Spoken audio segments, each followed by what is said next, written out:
Rat అని ఒక YouTuber Bharat అన్నట్టు ఆయన మీద ఆయన వీడియోకి ఒక స్ట్రైక్ వేసిండు. ఈ ర్యాట్ అన్నట్టు ఆయన పేరు కూడా ఆయన పేరు పక్కన ఇంకుంది, కాకపోతే ఆయన ఫుల్ నేమ్ చెప్తే కూడా మన మీద కూడా స్ట్రైక్ వేస్తారు కాబట్టి చెప్తలేను. సో ఈయన స్ట్రైక్ ఎందుకు వేసిండు లేదా ఆయన వీడియోలో ఏం మాట్లాడిండు అనే దాని గురించి మనం ఈ వీడియోలో తెలుసుకుందాం. అండ్ మీలో ఇంకెవరైనా మన ఛానల్ని సబ్స్క్రైబ్ చేసుకోకపోతే సబ్స్క్రైబ్ చేసుకోండి అండ్ పక్కనే ఉన్న బెల్ ఐకాన్ క్లిక్ చేయండి. నేను ఎప్పుడు వీడియోలు పెట్టినా మీకు చాలా ఫాస్ట్ నోటిఫికేషన్ వస్తుంది. ఇప్పుడు మ్యాటర్లోకి వస్తే భరత్ అన్నట్టు ఆయన షార్ట్ ఫిల్మ్స్ వెబ్ సిరీస్ తీస్తాడు. ఆయనకు సినిమా మీద కూడా చాలా నాలెడ్జ్ ఉన్న వ్యక్తి. సో ఈయన మీద ఈ ర్యాట్ అన్నట్టు ఆయన ఎందుకు స్ట్రైక్ చేసిందంటే, భరత్ అన్నట్టు ఆయన చాలా రోజుల నుంచి వెళ్ళి పూల చొక్క మీద, రగడి మీద, బార్బెల్ మీద, ఇంకా రావణ్ ఫర్ యూ మీద వీళ్ళందరి మీద వీడియోలు తీస్తుండే. ఎందుకనంటే వీళ్ళందరూ ఏ సినిమాలు వచ్చినా ఆ సినిమాలు బాగాలేవనే చెప్తారు.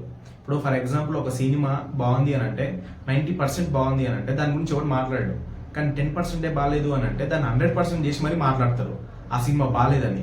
మరి ఇవన్నీ ఈయన చూస్తున్నప్పుడు సినిమా మీద నాలెడ్జ్ ఉన్న వ్యక్తిగా ఇవన్నీ చూస్తుంటారే వీళ్ళ వల్ల వీళ్ళ మాట్లాడితే సినిమా చచ్చిపోతుంది అని ఆ రోజు నుంచి ఈయన వీడియోలు తీయడం స్టార్ట్ చేసి ఇప్పుడు ఆ ప్రాసెస్లోనే ఈ ర్యాట్ మీద ఒక వీడియో చేసిండు.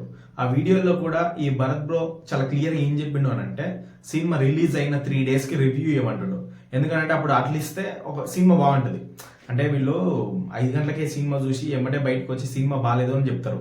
అంటే సినిమా రిలీజ్ అయింది 5 గంటలకు, మరి ఇంకా రోజంతా ఉంటుంది కదా, మరి అన్ని షోస్లు ఎవరు చూడాలి? వీళ్ళు అప్పుడే చెప్పంగానే బాగాలేదని చెప్పంగానే ఇంకెవడో పోతాడు, ఎవడు పోడు.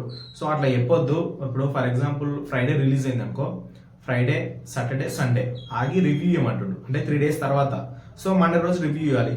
సో అదే ఈయన ఈ వీడియోలో చాలా క్లియర్గా చెప్పిండు. ఇప్పుడు ఈ వీడియో ర్యాట్ అనడానికి నచ్చట్లేదు. ఎందుకనంటే ఈయన సినిమా చూడాలి, సినిమా చూసిన తర్వాత బాగాలేదని చెప్పాలి, దాని తర్వాత వ్యూస్ తెచ్చుకోవాలి. సో ఈయన ఇంత ప్లాన్ వేసుకొని కూర్చున్నప్పుడు ఈయన గురించి భరత్ బ్రో మాట్లాడినా లేదా నేను మాట్లాడినా ఆయన ప్రాబ్లమే. సో ఆయన ఏం చేసిన అంటే ఆ వీడియోకి స్ట్రైక్ వేసిండు. ఏమని, ఈయన నా తమ్నేల్ మీద ఫొటోస్ వాడుతుండు అండ్ నన్ను తప్పుడు ప్రచారం చేస్తుండు, నా ఇజ్జత్ పోతుందని ఒక స్ట్రైక్ వేసిండు. ఆ స్ట్రైక్ వేస్తే ఏమవుతుంది అని అంటే యూట్యూబ్ వాళ్ళే ఆ వీడియోని డిలీట్ చేస్తారు. కానీ నాకు అర్థం కాదు ఏంటంటే, ఆఫ్టర్ ఆల్ 4,000 ఉన్న ఛానల్కే నువ్వు స్ట్రైక్ వేసినావు అంటే మాకు అర్థమవుతుంది నీ తాన సమాధానం లేదని.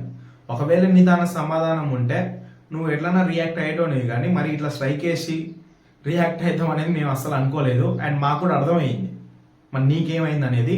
సో ఇప్పుడు మేము కూడా చాలా క్లియర్గా చెప్పేది ఏంటి అని అంటే, నువ్వు 2,000 ఛానల్కి వేస్తావా 3,000 ఛానల్కి వేస్తావా మాకు తెలియదు. మేము కావాలంటే ఇంకా 4 అకౌంట్లు క్రియేట్ చేసినా వీడియోలోనే చేస్తాం, కానీ వీడియోలు ఆపేది మాత్రం అస్సలు. అండ్ ఇది జరిగింది. వాళ్ళ తప్పుందా మా తప్పుందా అనేది మీకే బాగా తెలుసు.